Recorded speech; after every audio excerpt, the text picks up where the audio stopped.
Assalamualaikum warahmatullahi wabarakatuh. Alhamdulillahillazi arsala nabiyahu Muhammadan sallallahu alaihi wasallam allazi an'ama alaina bi anwa'im imtinani.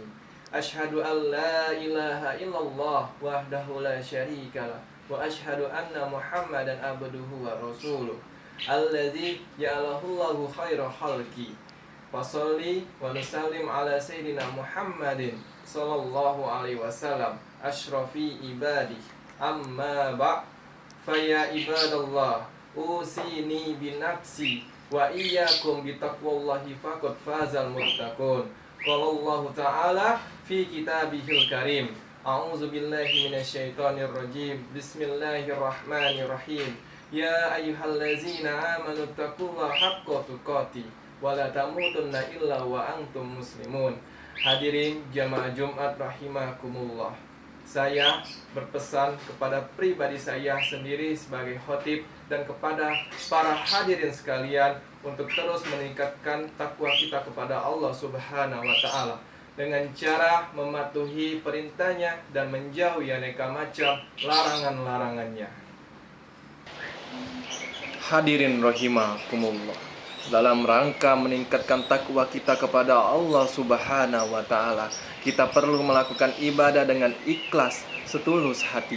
Tujuan kita diciptakan oleh Allah Subhanahu wa taala tiada lain kecuali untuk beribadah atau mempersembahkan semua gerak tubuh kita sepanjang hidup hanya karena Allah Subhanahu wa taala. Allah berfirman, wa ma khalaqatul jinna wal insa illa liya'budun, yang artinya saya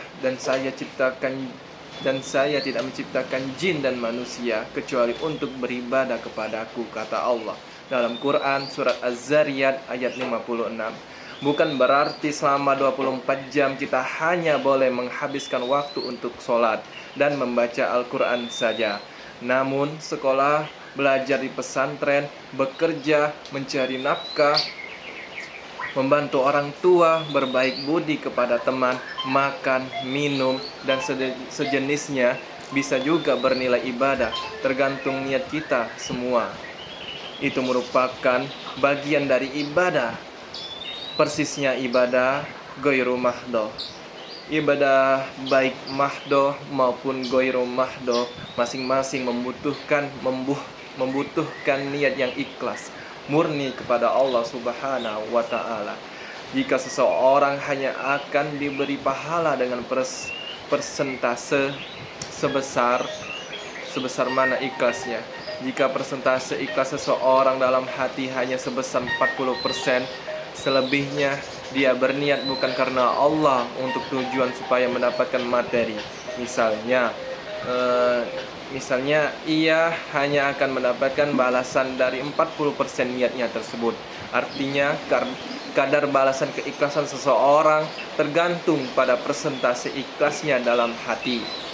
Apabila seseorang tersebut tidak ikhlas melakukannya dalam hati, maka itu menjadi hal yang sia-sia.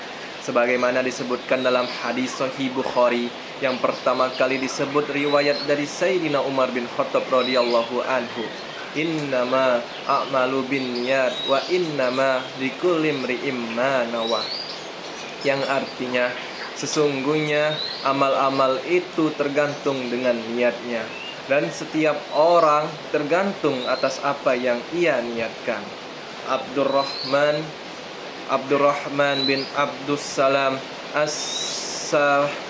As-Safuri dalam kitabnya Nuzhatul Majalis mengisahkan petua Syekh Mahrub Al-Karhi sebagai berikut.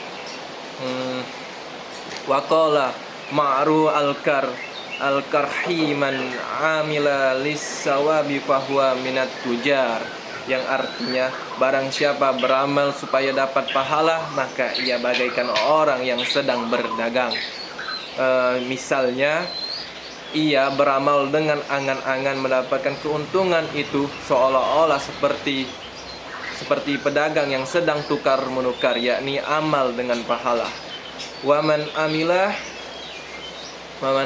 khaufan minan nari fahuwa minal abid, Barang siapa, yang artinya barang siapa melakukan sebuah tindakan karena takut neraka, ia termasuk hamba Allah. Dan satu lagi, waman amila ilaihi fahuwa minal ahrar. Dan barang siapa yang bertindak karena Allah semata, ia merupakan orang yang merdeka. Orang yang ikhlas diibaratkan dalam hadis Quraisy seperti tangan kanan memberikan sesuatu namun tangan kirinya tidak sampai tahu. Maksudnya amal-amal baik kita seharusnya kita sembunyikan serapat mungkin sehingga kepada orang terdekat pun mereka tidak tahu. Uwais Al-Qarni, salah satu orang sahih yang hidup pada zaman Nabi, walaupun beliau tidak pernah bertemu secara langsung dengan Nabi Muhammad SAW, mengatakan orang yang mendoakan saudaranya atas tanpa sepengetahuan yang didoakan itu lebih baik daripada mengunjungi rumahnya, silaturahim dan bertemu secara langsung. Bagaimana bisa demikian? Karena orang yang bertemu secara langsung, mengunjungi secara langsung, terdapat kemungkinan unsur riya atau pamer menyelinap pada hati orang yang mendoakan. Namun jika mendoakan tanpa sepengetahuan saudara yang kita doakan, itu ibadahnya yang benar-benar ikhlas. Ada orang di tengah keheningan malam dalam kamar sendirian menyebut nama-nama saudaranya, kemudian mendoakan mereka. Inilah diantara contoh ikhlas yang betul-betul ikhlas. Bahkan dalam hadis mendoakan saudaranya seperti demikian, dikisahkan orang yang akan mendapatkan doa baik yang sama sebagaimana yang ia panjatkan, ia didoakan serupa dari malaikat.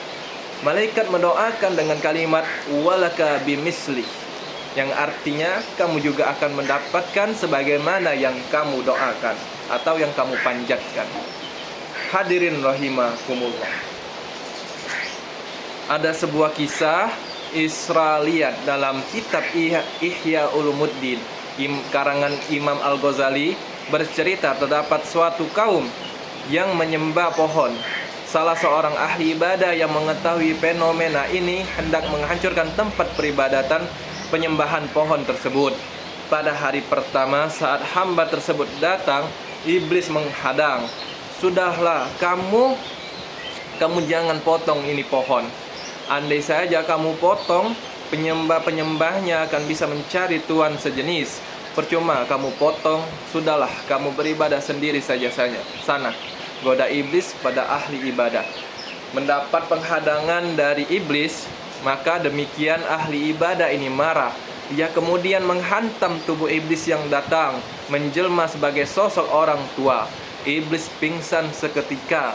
Iblis tak patah arang. Iblis mencoba melanjutkan godaannya, bisikannya yang kedua. Begini saja, kamu ini hamba yang melarat. Kamu beribadah saja ke sana kepada Allah. Setiap malam aku kasih uang 2 dinar. Kamu ini bukan Rasul, kamu bukan utusan Tuhan. Biarkan Rasul saja yang bertugas memotong pohon ini, rayu iblis tadi. Ahli ibadah terbujuk rayu, ia terbuai dengan rujuk rayu setan. Ia membayangkan bagaimana solusi ini tidak indah. Pohon akan nada yang memotong, ia tetap bisa beribadah kepada Allah Ta'ala. Sedangkan kemelaratannya akan segera berakhir. Ia tinggalkan lokasi, ia beribadah di malam harinya. Pagi hari keduanya, ia temukan 2 dinar secara tiba-tiba. Langsung dikasih iblis tersebut. Hadirin sidang Jumat rahimakumullah. Pada hari ketiga, iblis ternyata tidak menunaikan janjinya. Sekarang iblis tidak lagi mengirim uang 2 dinar. Atas tipuan ini, karena merasa kesal atas perilaku iblis yang berbohong kepada ahli ibadah tadi, hamba yang ahli ibadah ini membuat dirinya naik pitam. Darahnya mendidih, ia kembali tergerak untuk meruntuhkan pohon yang disembah masyarakat sekitar yang baru saja ia urungkan kemarin hari. Saat akan memotong, ia kembali dihadang iblis. Kemarin lusa pada hari Pertama, saat terjadi duel, ia yang menang. Iblisnya jatuh pingsan. Kali ini, ia yang justru jatuh pingsan. Iblis yang menang. Sebab apa? Sebab keheranan setelah siuman dari pingsan, hamba ini bertanya kepada iblis, bagaimana saya yang kemarin menang pada hari ini berubah menjadi kalah? Tanyanya yang ahli badah kepada iblis tadi. Iblis menjelaskan, iya, kalau kemarin kamu marah sebab niat hatimu murni, ikhlas karena Allah Subhanahu wa ta'ala. Namun pada hari ini kamu marah bukan karena Allah Subhanahu wa ta'ala. Hari ini kamu marah sebab tadi malam tidak aku kasih 2 dinar. Marahmu bukan karena Allah Subhanahu wa ta'ala. Oleh karena itu aku bisa mengalahkanmu. Hadirin hafidakumullah, dalam sebuah hadis dikisahkan ada orang yang dikasih kekayaan oleh Allah Subhanahu wa ta'ala. Oleh Allah Subhanahu wa ta'ala pada hari kiamat. Ia ditanya oleh Allah, apa yang kamu lakukan atas semua kenikmatan yang telah aku berikan? Ya Tuhan, aku telah menyedekahkan hartaku sepanjang siang dan malam. Jawab hamba ini. Kemudian Allah menjawab balik, kamu berbohong. Tidak hanya Allah saja yang menjawab seseorang tersebut berbohong, melainkan malaikat pun berkata, kamu berbohong, kamu melakukan hal demikian hanya karena supaya akan kebanjiran komentar masyarakat. Oh, si fulan ini orang yang tajir, orang yang kaya, orang yang murah hati, suka menolong. Akhirnya amal fulan tersebut menjadi hangus dan menjadi sia-sia, tidak berubah sama sekali, tidak menambah pahala-pahalanya. Hadirin rahimakumullah, kata ikhlas dalam Al-Quran diantaranya disebut untuk menggambarkan susu yang murni, susu yang keluar dari perut hewan, yang mana dalam perut hewan tersebut terdapat darah dan kotoran. Namun susu ini sama sekali tidak tercampur kedua kotoran tersebut, baik itu darah maupun kotoran. Susu ini keluar murni sebagai susu yang sehat untuk anak-anaknya nanti. Kita di dunia ini, atas kotoran-kotoran yang ada, kita perlu memurnikan segala perilaku kita. Kita persembahkan kepada Allah Subhanahu wa ta'ala. Wa inna lakum fil an'ami la ibratan nuskikum mimma fi butunihi min baini farsin wa damin labanin khalison sa'igon lisyarin, yang artinya, dan sungguh pada hewan ternak itu benar-benar terdapat pelajaran bagi kamu. Kamu memberi minum dari apa yang ada dalam perutnya berupa susu murni antara kotoran-kotoran dan darah yang mudah ditelan bagi orang yang meminumnya. Quran surat Al-An'am ayat 56. Hadirin, dengan demikian perlu kita ketahui ikhlas mempunyai definisi sebagai berikut. Al-ikhlasu huwa tajridu hasdit taqrubi ilaihi ta'ala jamil syawahibi, yang artinya ikhlas adalah memurnikan tujuan takarub pada Allah Subhanahu wa ta'ala dan segala hal-hal yang mencampurinya. Oleh karena itu, ikhlas menduduki posisi yang pertama, kunci dalam semua kegiatan kita. Mari kita berusaha dan berdoa kepada Allah Subhanahu wa ta'ala. Semoga kita dipermudah oleh Allah dalam beribadah dengan balutan ikhlas lillahi ta'ala. Barakallahu li wa lakum minal Qur'anil azim wa ja'alani wa iyyakum bima fihi minal ayati wa zikril hakim. Innahu huwal barrut tawwabur raufur rahim. A'udzu billahi minasyaitonir rajim. Bismillahirrahmanirrahim. Huwal hayyu la ilaha illa huwa fad'uhu mukhlisina lahuddin. Alhamdulillahi rabbil alamin. Rabbi fir warham wa anta arhamur rahimin. Allahumma shalli ala sayyidina Muhammad wa ala ali sayyidina Muhammad. Alhamdulillah, Alhamdulillahilladzi nahmaduhu wa nasta'inu wa nastaghfiruh wa na'udzu billahi min syururi anfusina wa min sayyiati a'malina may yahdihillahu fala mudilla lahu wa may yudlilhu fala hadiyalah. Asyhadu an la ilaha illallah wahdahu la syarika lah wa asyhadu anna Muhammadan abduhu wa rasuluh. Allahumma shalli wa sallim ala sayyidina Muhammad wa ala alihi wa sahbihi ajma'in. Amma ba'd. Fa ya ibadallah ittaqullaha haqqa tuqatih wa la tamutunna illa wa antum muslimun. Wa qala Allah ta'ala fi kitabihil karim. A'udzu billahi minasyaitonir rajim. Bismillahirrahmanirrahim. Innallaha wa malaikatahu yusholluna 'alan nabi. Ya ayyuhalladzina amanu shallu 'alaihi wa sallimu taslima. A'udzubillahi minasyaitonir rajim. Bismillahirrahmanirrahim. Allahumma fir lil muslimina wal muslimat Allahumma fir lil mu'minina wal mu'minat wal muslimina wal muslimat al ahya'i minhum wal amwat. Allahumma inna nas'aluka salamatan fid din wa afatan fil jazadi wa ziyadatan fil ilmi wa barakatan fi rizqi wa taubatan qabla al maut wa rahmatan indal maut wa maghfiratan ba'dal maut.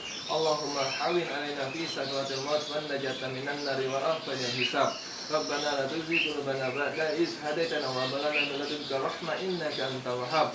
Allahumma dafa'anna al-bala' wal wala' wal waba' wal fuhsya wal munkar wal zina wal zalazi wa suyufa mukhtalifa wa syada'ida wal mihan wa su'al fitan ma zuhara minha wa ma batan. Amma ladina Indonesia hadza khassa wa jami'i amwatina wa amwatil muslimina amma innaka ala kulli syai'in qadir. Rabbana hab lana min azwajina wa dzurriyyatina qurrata a'yun waj'alna lil muttaqina imama. Rabbana zalamna anfusana wa illam taghfir lana wa tarhamna lanakunanna minal khasirin. Rabbana atina fid dunya hasanah wa fil akhirati hasanah wa qina azabannar. Subhana rabbika rabbil izzati amma yasifun wa salamun alal mursalin walhamdulillahi rabbil alamin. Ibadallah, innallaha ya'muru bil adli wal ihsan wa ita'i dzil qurba wa yanha 'anil fahsya'i wal munkar wal baghi ya'izukum la'allakum tadhakkarun. Washkuruhu 'ala ni'amihi yazidkum washkuruhu hal azim yazkurukum washkuruhu wa la zikrullahi akbar. Wallahu ya'lamu ma tasna'un. Hakimus shalah.